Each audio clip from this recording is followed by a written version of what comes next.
understood? Ji. His question is based on a famous statement of Promised Messiah sentence, that is, you do not follow the footsteps of other nations. That is in Hamari Talim. So his question is, his indication is towards very possibly the Western nations, who are very, very advanced in technology and science and everything.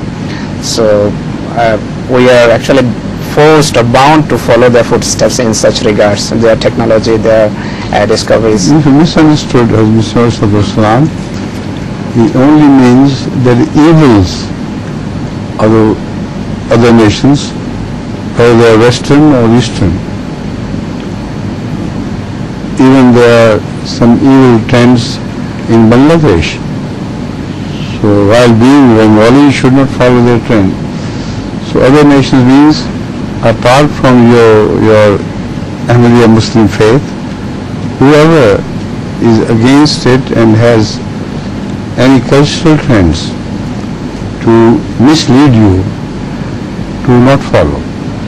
As far as the scientific advancement is concerned, you must follow that,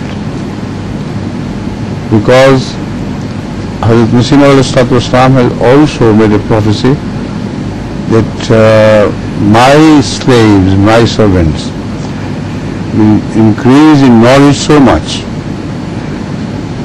that they will dumbfound the greatest of the ulama or scientists of the world. So when Dr. Salam was given the Nobel Prize, this is the prophecy which was quoted by Hazrat Khalifa.